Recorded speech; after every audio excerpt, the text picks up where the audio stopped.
I'm Alicia McCann, and this is my oral book review. I decided to review the book An Inconvenient Truth by Al Gore. It was published in 2006 by Rosedale Press. I originally got interested in the environment through my grandfather and his beliefs. He studied astrology most of his life and all of mine.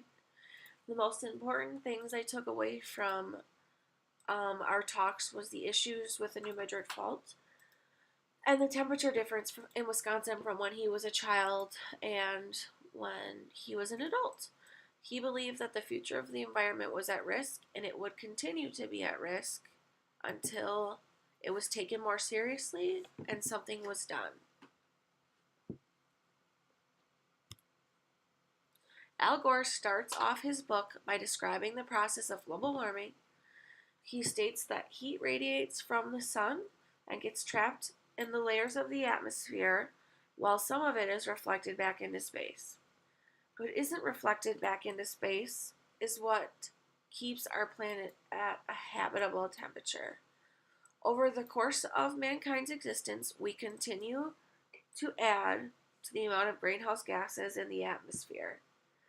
This addition of greenhouse gases that humans produce causes the atmosphere to thicken, which allows heat to escape.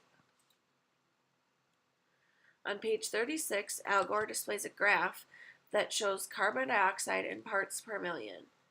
This graph shows the amount of CO2 present in the atmosphere based on the CO2 recordings. He talks about how from 1950 to 2000, carbon dioxide did not go above 300 parts per million. Then he goes on to show that we have surpassed 300 parts per million in the past 15 years. Gore displayed picture comparisons over decades showing the same scenery with visible climate changes. On page 57 and 56, displayed multiple areas with before and after pictures. All of the before and after pictures, you can clearly see snowy landscape with icebergs, and in the after pictures, there is virtually no snow, or it has pretty much receded and left a dirty, barren landscape. Al Gore then goes on to talk about his personal events in his life, including a traumatic event involving his son. He was hit by a vehicle and hospitalized for quite a few months. He talks about how the accident increased his interest and passion in raising awareness for environmental issues.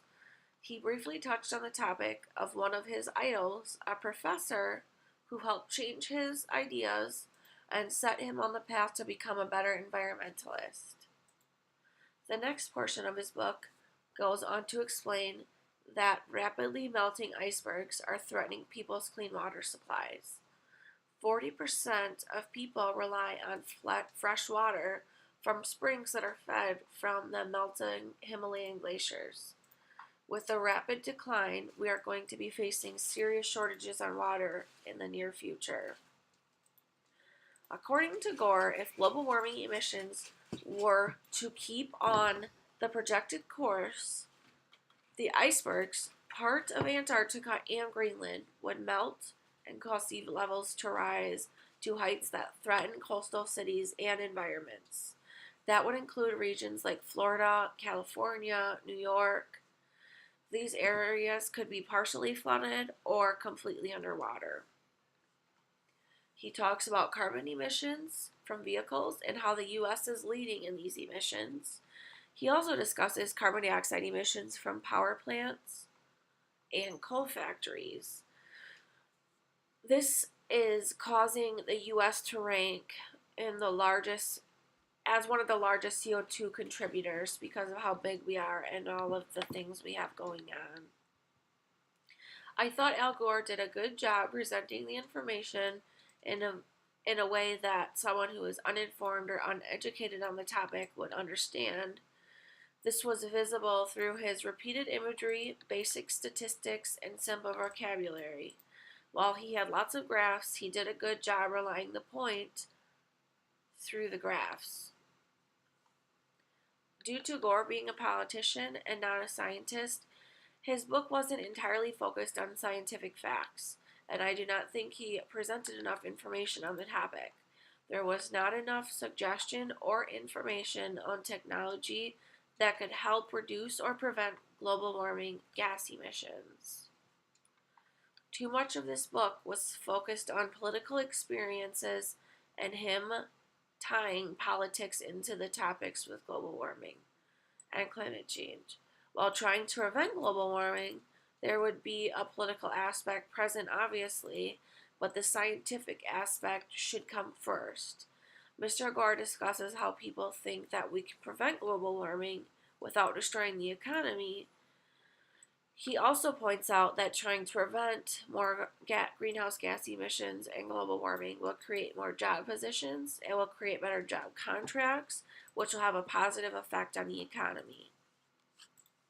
It will also help educate people on the issues. As mentioned in the summary, Gore didn't focus enough on global warming. While his son's incident helped him fuel his environmental drive, I felt that the book focused too much on personal issues or ideas. There was also parts that I thought were unrelated to the topic, obviously. Things like his childhood farming experiences and such, I didn't see how that related to global warming in any way. While Gore's information may have been relatively accurate at times, as he said, global warming has been changing rapidly, and this information is from 2006. The information from 2006 that he presented is now outdated. Over the past 10 years, statistics have drastically changed, and the information is now much different. For example, China has become a coal-based powerhouse, and their carbon dioxide emissions have skyrocketed, as they now contribute to over 70% of coal-burning carbon pollutants. After reading the book, one of the main points that stayed with me was the effect on the icebergs and how much that could alter society and everyone's future. The global population has been rapidly increasing, and it continues to go up. If it continues to go up like this, we're going to need more water and much more power, which will only continue to hurt the environment, and more greenhouse gases will be produced unless we come up with cleaner technology, and we need to do it fast. The U.S. has been implementing cleaner forms of technology, and Al Gore discussed California wanted cleaner car regulations, and the U.S. government has recognized that, and that's definitely a plus. Recently, consumers have had the option to receive a federal tax break on electric vehicles depending on how efficient they are.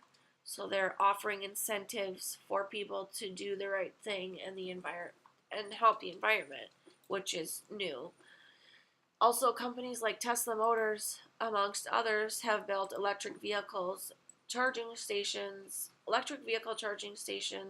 all over the nation. They're becoming more popular and more affordable, so they're easier for other people of all demographics to have access to. Some of Gore's statistics on carbon dioxide intrigued me and caused me to look up more current emission statuses and statistics, and this got me talking to my family about the topic. I talked with my cousin who is currently attending MSOE and wrote a paper on electric vehicle analysis and statistics, and he informed me on some of the updated statistics. He informed me about China's coal burning emissions and the vehicle statistics, which was really interesting. Overall, I enjoyed Al Gore's book, but I thought it lacked information I felt it needed to provide more, which were things like more in-depth background on global warming and not just information that he got from other people. I thought it could have been more scientific and not so much a beginner's book. I would have enjoyed it more if Gore had discussed possible technologies to help prevent global warming, like vehicles to grid technology that my cousin had told me, vehicle grid technology that my cousin told me about. And that's it. Thank you.